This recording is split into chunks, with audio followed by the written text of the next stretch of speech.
سورہ کہف میں کتے کے اپنے اگلے پاؤں پھیلانے کا ذکر کیوں کیا گیا ہے؟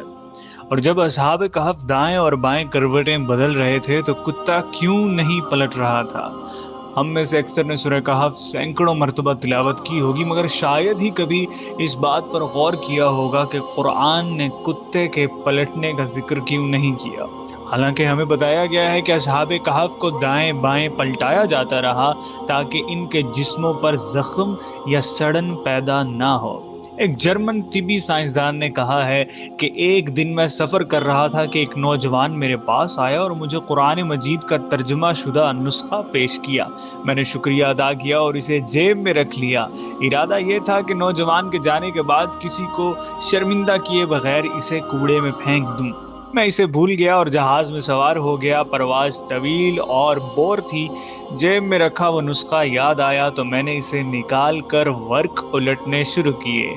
میری نظر سورہ کہف پر پڑی تو میں نے پڑھنا شروع کیا اور 2 آیات نے میری توجہ اپنی طرف مبذول کر لی۔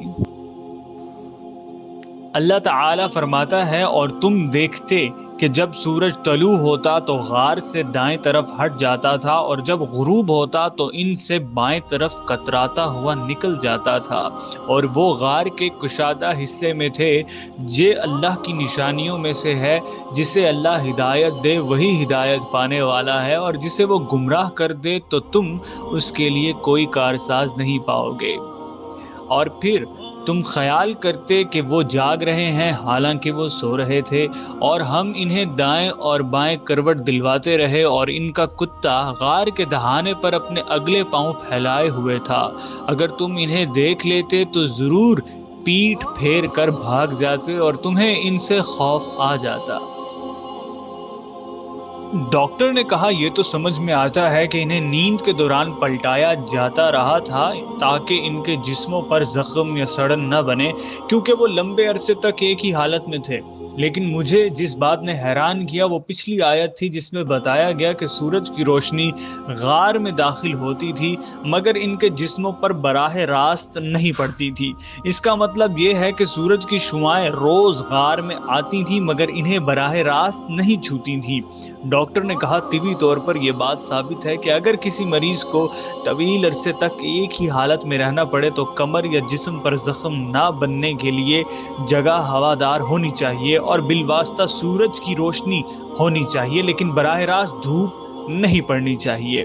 پھر جب اس نے اگلی آیت پر غور کیا تو اسے احساس ہوا کہ واقعی نیند کے دوران جسم کو حرکت دینا زخموں اور سڑن سے بچاتا ہے، مگر جس بات نے اسے انتہائی حیران کیا وہ یہ تھی کہ کتا تو نہیں پلٹا جا رہا تھا، وہ صرف غار کے دہانے پر اپنے اگلے پاؤں پھیلائے ہوئے تھا 309 سال تک، مگر اس کا جسم نہ سڑا۔ یہ بات اس جرمن ڈاکٹر کو مزید تحقیق پر ابھار گئی۔ اس نے کتوں کی جسمانی بناوٹ کا مطالعہ کیا اور حیرت انگیز طور پر دریافت کیا کہ کتوں میں جلد کے نیچے ایسے غدود پائے جاتے ہیں جو ایک خاص مادہ خارج کرتے ہیں۔ یہ مادہ جسم میں زخم یا سڑن کو پیدا ہونے سے روکتا ہے جب تک کتا زندہ ہو، خواہ وہ حرکت نہ بھی کرے۔ اسی لیے اصحاب کہف کا کتا پلٹنے کا محتاج نہ تھا۔ یہی قرآنی معجزہ اس جرمن سائنسدان کے اسلام قبول کرنے کا سبب بنا۔ سب سے زیادہ حیرت کی بات یہ ہے کہ اس غیر مسلم سائنسدان نے صرف پہلی مرتبہ سورہ کہف پڑھتے ہی ان نکتوں کو محسوس کیا، جبکہ ہم میں سے کتنے ہی لوگ روز قرآن پڑھتے ہیں مگر غور نہیں کرتے۔ اللہ تعالیٰ نے قرآن میں فرمایا ہے، یہ ایک بابرکت کتاب ہے جو ہم نے تم پر نازل کی ہے تاکہ لوگ اس کی آیات پر غور کریں اور عقل والے نصیحت حاصل کریں۔ شکریہ۔